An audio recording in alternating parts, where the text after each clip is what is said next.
And we're about 1 minute away. Uh, there's a lot of things happening, but let's uh let's count it down in 30 seconds. But yeah, pretty awesome. Pretty excited on all fronts. Can you hear me? Yeah, I can hear you. Okay, hold on. We're taking a quick little drive. Hopefully I don't lose you. Um Jackson, take it Yeah. away, brother. What's up, everybody? Welcome to episode 275 of boogLIFE, Pitted with Action and Manny V. I'm coming to you from Charlotte, North Carolina. Manny V cruising Baja zones in Mexico. And we've got a lot to get into. And you know what? Manny, what's good on your end, brother? Well, thanks for the intro, Jackson. Yeah, we're right now. I'm in Baja. Melanie's driving around trying to find a parking spot, but we are decompressing from a couple groups from our Baja Deep South trip. Now we're in Northern Baja, taking a little R&R here in Northern Baja, actually Porto Nuevo Hotel. So we are driving around looking for parking, and as soon as we get situated, then we will be ready to relax a little bit. So it was a very successful Baja Deep South trips. So now relax time. What about you? You're in Porto Nuevo right now? Dude, send me some lobster tails. I wish I could. I wish I could. On my end, I'm just, working on, spending time with family, recuperating my health, and, all good on that front. On the plus side, my nephew Jaden, his wife, and my niece Savannah took me to the home opener for the Charlotte FC on Friday night. An incredible atmosphere. You know, the Charlotte Football Club, this is only their third season in Major League Soccer, and they play at Bank of America Stadium where the Carolina Panthers football team plays. The atmosphere there was electric. They won their home opener. There were fireworks going off. It was a party in downtown Charlotte Friday night. Damn, sounds pretty awesome. How many people were in attendance? That's another thing. Set a new Major League Soccer attendance record with 74,749 people in attendance, including the likes of Charlotte Hornets basketball legend Muggsy Bogues, who was there in full FC kit, the scarf over his head, screaming and yelling. It was so cool to see, bro. Damn, that was sounds freaking amazing. Oops, video dropped out. There we There go. we go. All right, but Awesome. yeah, that's so just spending time with family, getting to know my little nieces. Um, my niece has two daughters. My nephew has a daughter, and when you got 2-year-olds and 3-year-olds running around, Uncle Steve, it's just I wouldn't trade these moments for the world, bro. Yeah, no, it sounds freaking amazing. I'm glad things are working out. You're pumped and you're with members, so that's always a plus. And just a quick side note for those of you who are wondering, what's going on with me and Custom X, obviously relocating to Charlotte to be around family and work on recuperating my health.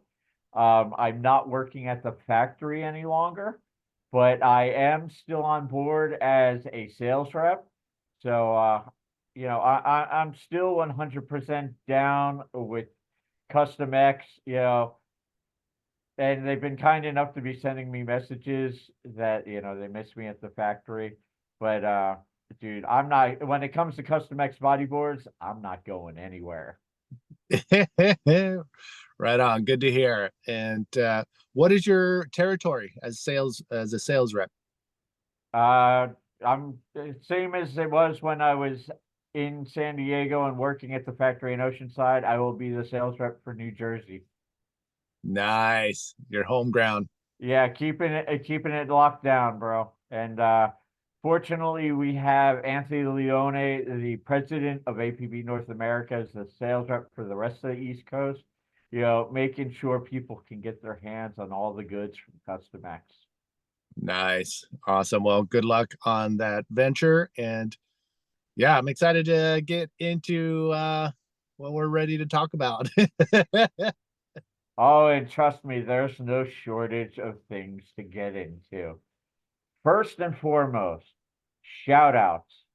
I want to give a big shout out to Brahim Adosh and the Moroccan government for making the Morocco Bodyboard World Championship event happen this year. In light of it being canceled last year due to a major earthquake, there was a lot of doubt as to whether or not they would be able to make the event happen, and they pulled it off. So, I want to say thank you to Brahim for doing that because, you know, Morocco is an incredible international destination, and to be able to get some of the world's finest bodyboarders there to compete, that's a big deal. And the level of support that the Moroccan government extended to its bodyboarding community is it's something I never would have expected to see, and it's absolutely incredible. Excuse me. Yeah, I agree. And by the looks of some of the posts that people have been putting, the waves were pretty legit. I mean, what I saw was long, perfect barreling, launchable rights. And yeah, I mean the waves were there for the competitors, and I'm sure the competitors put it all on the line. Let me try one thing. JG is trying to call and he's asking about Pitted. I think he's waiting to see it on the YouTube channel. So I'm just gonna freaking try to do something real quick to see if we can get it dialed in on that end before we keep talking. If I can, then we'll get it going. If not, um, then we'll just keep rolling here. And he has shoot the the Zoom the Zoom connection. So he should be able to log into Zoom. But either way, give me 1 second. And yeah, let's see. Let's just see what happens here. I think something weird happened last time. This is why we are not a multi.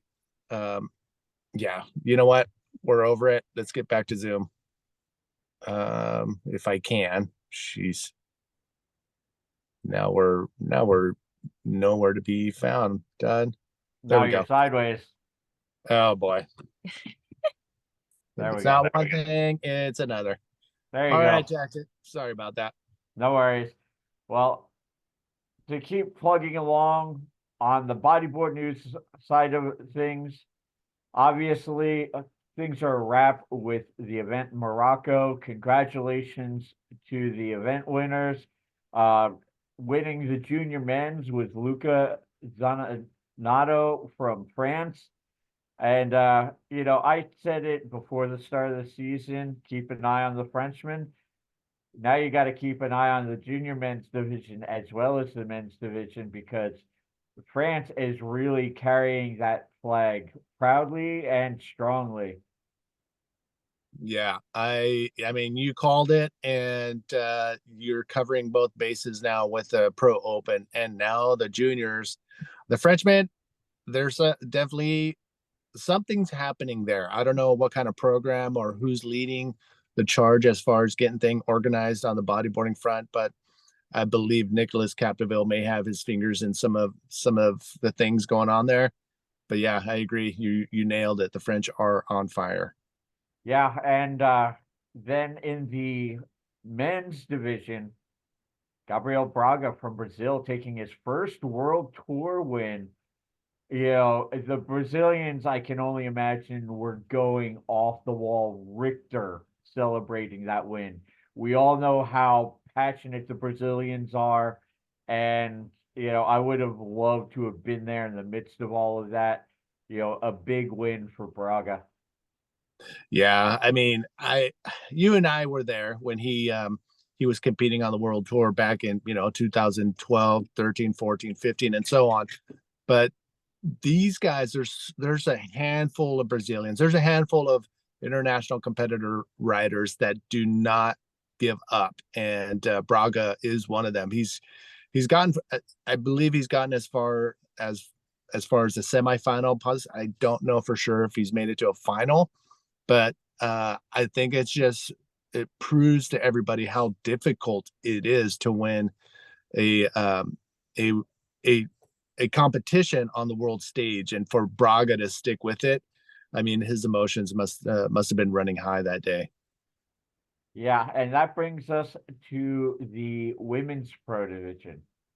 The final, two-time women's world champion Sari O'Hara against pro junior women's world champion Luna Hardman. Sari took the win, but and I'm stoked for Sari to start off the season taking, a win in Morocco. But for me, this final is a harbinger of things to come. This, for me, in my opinion, sets up what we are going to see as a world title race for the duration of the 2024 season. You know, Sari looking to defend her world title, Luna Hardman looking to claim her first women's world title, and the camaraderie that Luna has with her mother, none other than five-time women's world champion Neymar Carvalho, having that kind of guidance and upbringing is invaluable. And I can't wait to see how this unfolds the remainder of this year, because both of these ladies are extremely talented, extremely passionate, and it could very well come down to the last women's event of the year to determine who's going to be the women's world champion. I have a question for you. Has Okay. there been a parent and child world title holders in the same family? Have we seen that?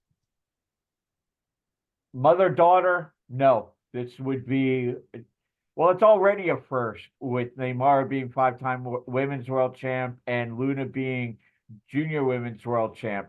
There's never been a mother daughter combo, but there's never been any other form of parent child world champion combo in bodyboarding world tour history. So, we're witnessing history unfold before our very eyes with, Luna and Neymara, and it's fun to keep tabs on. I think we need to get them online and have a little talk with them and let them know what is at stake. I'm sure they're very well aware of it. So maybe that'll be our next interview with those two, especially after coming off this good result from Luna. That would be phenomenal. Okay, we'll make it happen. All right. So normally at this point we go into the video of the week, and we can post up some highlights from Morocco in the links. But right now, this is kind of my Action Jackson on a soapbox tirade moment. I yesterday Manny texted me and wanted to know if I was going to be available to do this tonight and what my thoughts were on Morocco. So we'll get into this first. There's a bigger picture I want to get into, but first and foremost, the controversy over Jacob Romero and the scoring in Morocco. For those of you who weren't following along, Jacob was in a stacked heat, needed a 6.06 to advance, put down what most thought was deserving of a higher score ride-wise with a backflip and a few other maneuvers following that, and did not get the score. And it really lit a fire under the bodyboarding community, and as well as some of the competitors, and definitely did not sit well with Jacob or his wife. And unfortunately, it continues a trend with the IBC where they apparently cannot get through a single event with some sort of adversity or controversy. You know, we saw it last year. We're starting off the World Tour again this year. I'd love to hear your thoughts, Manny. I mean, we're both not tied to the IBC in any way. So and and got, you know what? My goal is to take a look at the situation from Jacob's shoes, or Finn's in this case, and the organization and the judges in this case. And gosh, I can see how, we both know Jacob Romero. This is not his thing. He doesn't post angry posts at all. And it says it in the first few words of his post. He doesn't do this. And then he goes on and says he felt like he got robbed. Um and so I get it from he's where he stands, and he has every right to voice his opinion. And he did protest. He did talk to the head judge, and they pretty much said, no, it wasn't clean enough, and the points you got are warranted. I reached out to Brahim to get his point of view, and he was in that heat. Amaury had first place locked in. Amaury was on the verge of getting knocked out with 2 minutes to go. Jacob Romero gets this wave that warranted possibly a higher score. What Brahim mentioned was he you can't take this wave out of context, but he also mentioned where you have to see the entire event, and more in specifically the whole heat. So were the scores consistent throughout the entire heat, or again consistent through the entire event? To be honest, I don't know. I didn't watch any of the event. The only wave I saw from the entire event was that post of Jake Romero. So were the judges consistent across the board throughout their heat, let alone the entire event? I don't know. But watching that wave and being scored less than 6 points was, to me, I don't agree with that. Like, he did a backflip on the outside, did a couple maneuvers, and ended with a roll on the inside. Any other day, that would have been in the 6-5 and above range. But again, were the judges consistent across the board during that entire heat, where it warranted that particular wave to be of less than 6 points? I don't know. So I can see where Brahim is standing on that point, on that particular wave. So my hands are tied. I mean, my personal opinion, that wave was probably not scored correctly. And it would have knocked out, the person who put this event together. And it would have, of course, made Brahim sad. Jacob would have advanced with Amaury, but fuck, it's like, did Jacob get robbed? In my opinion, I think so. I mean, that wave on any other scale was higher than what they gave him. That's all I got. I do want to point out to people who aren't familiar with World Tour competition and judging, at the beginning of each heat, the judges quite literally wipe the slate clean and reset the scale for that heat.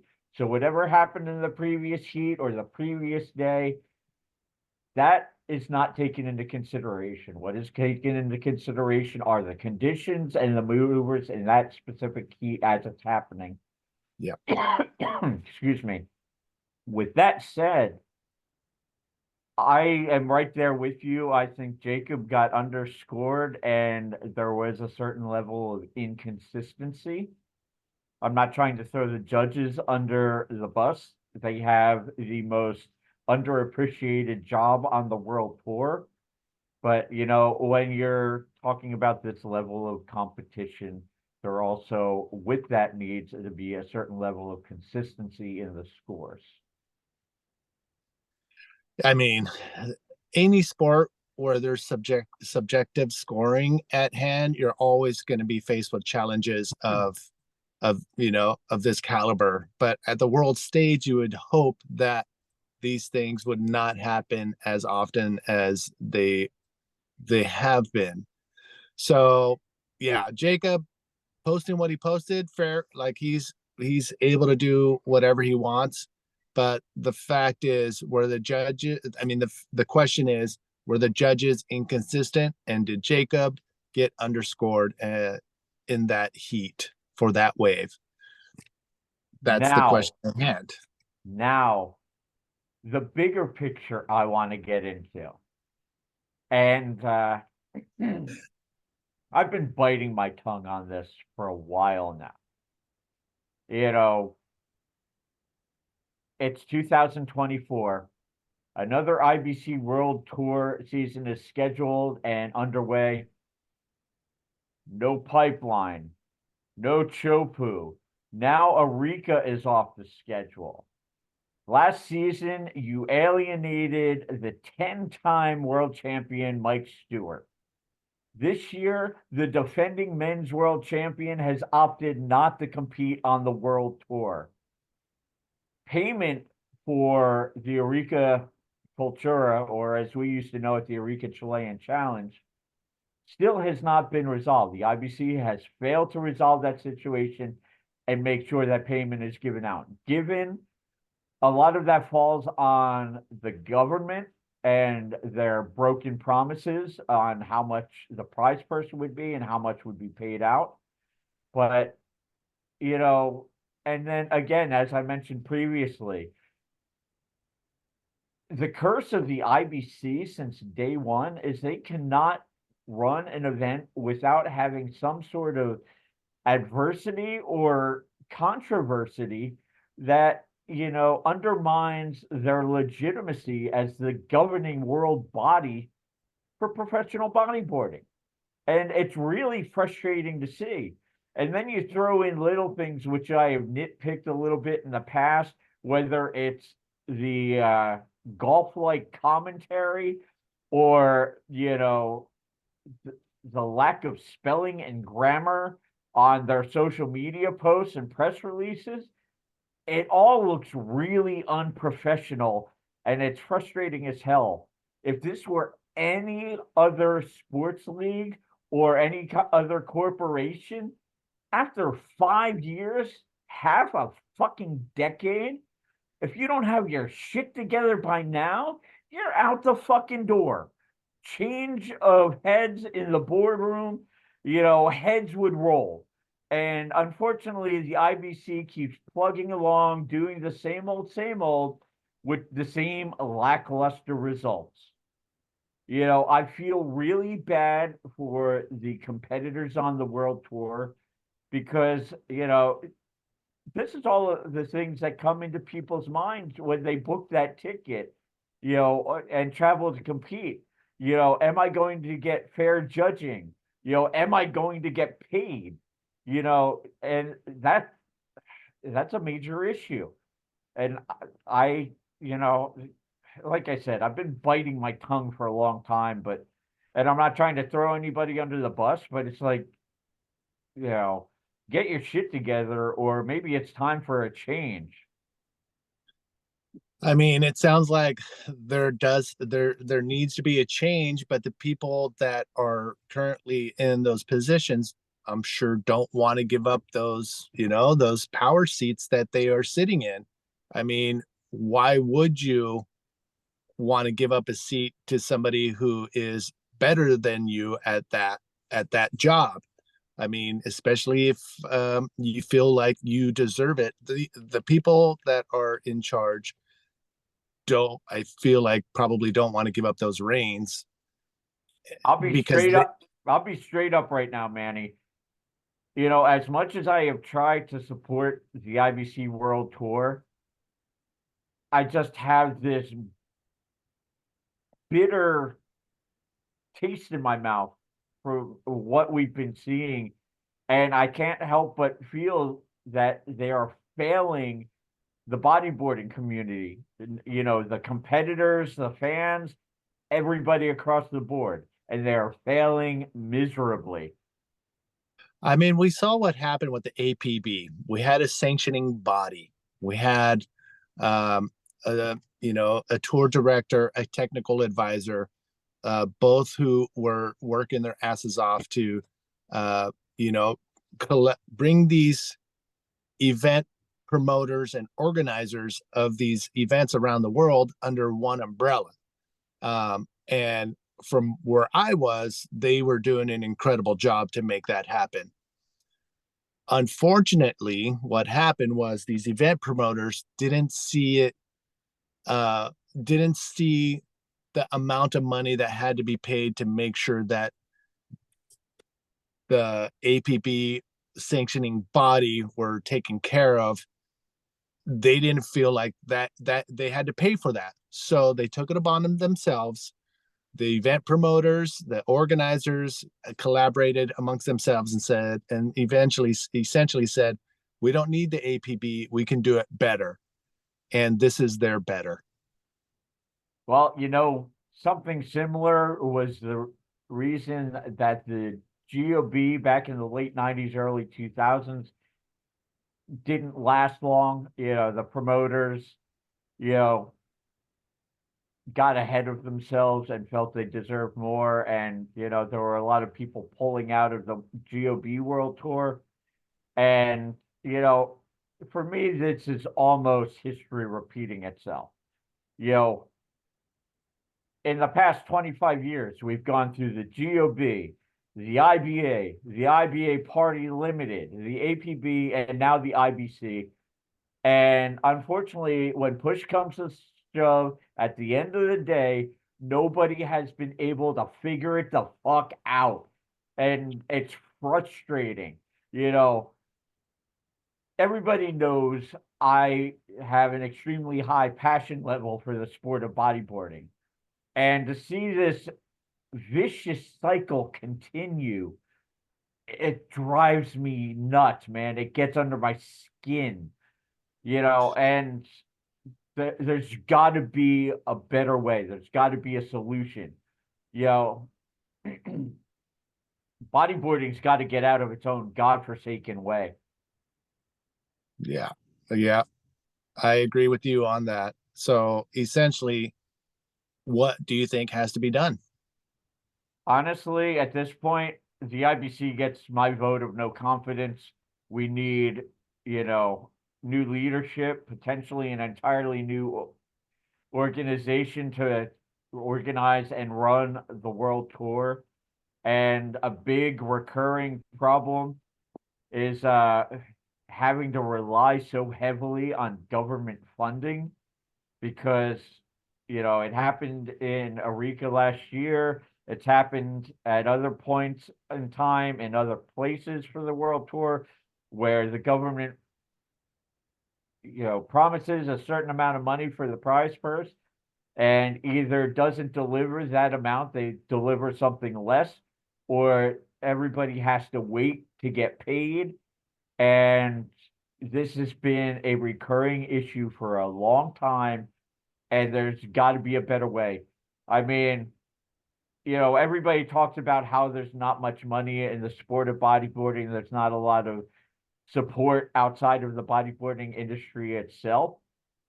But I mean, come on, you can turn on the turn on the streaming networks and find pickleball TV getting financial support, but not for bodyboarding. Somewhere along the line, somebody's going to have to do what Patty Serrano did back in the beginning of all of this and go to a marketing agency, pitch the sport, pitch the tour, and get major corporations investing in the sport itself and the tour specifically. It's almost like, bodyboarding on the competitive level needs to go hit the reset button and go all the way back to the beginning, because where we're at now is not working. It is not functional. I agree 100%. We'll see how it unfolds. I mean, the IBC has their hands full now. I mean, will they relinquish what they have in their hands, or will they keep chugging along and delivering, what they have been delivering for the past few years, which is not a world, the highest caliber of a world tour. I hate to sound like a rebellious punk rocker from New Jersey, but at this point, I'm calling for a coup d'etat. Straight up. All right. Let the season run its course, but when it's done, it's time for a change, no matter what. Amen. And with that said, we're going to wrap this up with this week's motivational quote. And this may sound a little self-serving, but this week's quote comes from yours truly. Figure it the fuck out. That's all I got to say. Figure it the fuck out. With that said, we're out. We'll see you in episode 276. Until the next time, stay stoked.